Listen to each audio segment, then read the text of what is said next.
Joining me are Michael Kroger, former Victorian Liberal President, and Michael Danby, former federal Labor politician and chairman of the Joint Standing Committee on Foreign Affairs, Defence and Trade.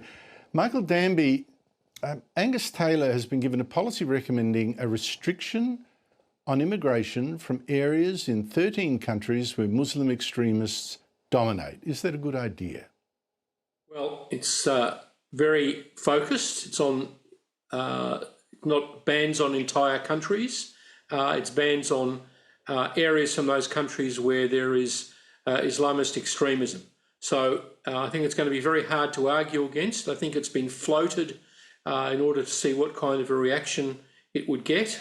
And I think after Bondi, it's going to be harder to argue against, particularly when Sir Keir Starmer's pushing the same kind of policies. Michael Danby said this was leaked just as a sort of trial balloon. Is that how you see it? Why do you think it was leaked, Michael Kroger, and do you think it's a good idea? I'm not sure why, but it's certainly going to help Angus Taylor. 70 to 75% of the country would agree with that policy. The rest, you've got the extreme left and those that, it's too complex for them. But overwhelmingly, what's the coalition saying?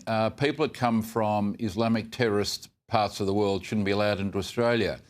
Why would that be controversial, Andrew, in the slightest? So let's just hope the policy is approved and released imminently, because we've got a by-election down here, a state by-election. There's a federal by-election in New South Wales coming up, as we know.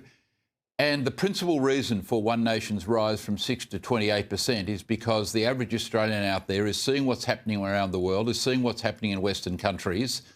I've heard snippets of speeches by Marco Rubio and now understand that Western civilisation is under threat unless you stand up against Islamist extremism. And that's why an overwhelming majority of Australians would support this policy, and let's hope Angus releases it sooner. Well, I'm not sure that it was one that he wanted leaked today, because he could barely mention Islam yesterday. Today it's all about Islam, on the date he was giving his big economic speech. So I'm not 100% sure about that. That said, Michael Danby, Taylor's start so far, what do you make of it?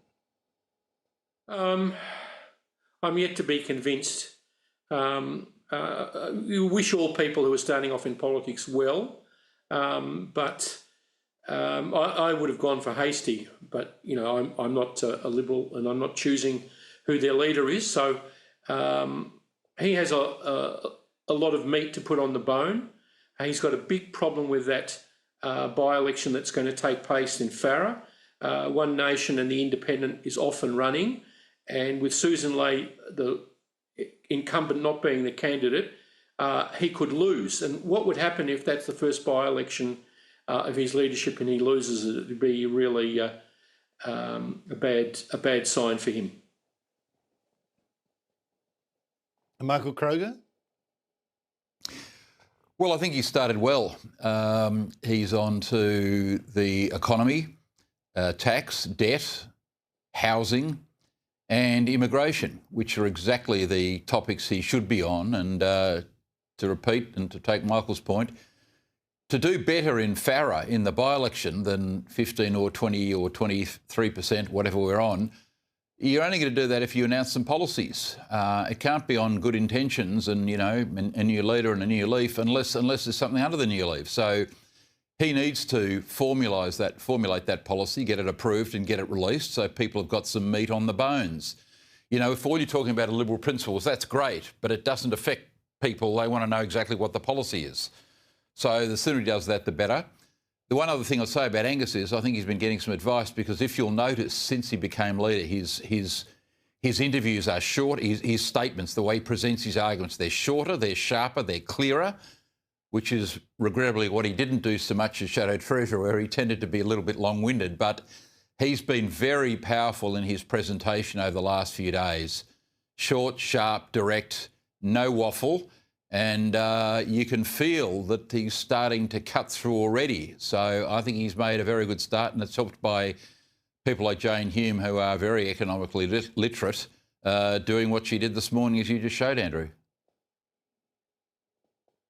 I thought she was very good there, and I did think Angus Taylor delivered a very good speech to the Centre for Independent Studies today, but I don't know that many people who hear a word of it with this, the Muslim immigration issue front and centre. The Liberals used to put One Nation last, Michael Danby, when deciding their preferences at election. You know, One Nation would say, oh, that's the Beelzebub, that's the devil, we can't do anything with them, which I thought was ridiculous. Former Victorian Premier Jeff Kennett now says they should actually swap preferences with One Nation. Is he right? How far things have changed. That's what the Liberals have got to do. They've got to explain, if they're going to do that, why One Nation has changed, why the circumstances have changed, what the issue of immigration in particular is about, as with these 13 countries that they've identified.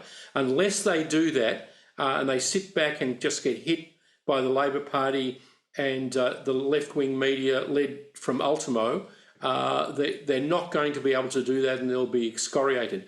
But Barnaby Joyce is holding the One Nation banner in Farrer, in the bush, and I would say they'd be very formidable down there, and the Liberals would have to consider it from the regional and rural point of view, or however difficult it may be in the city.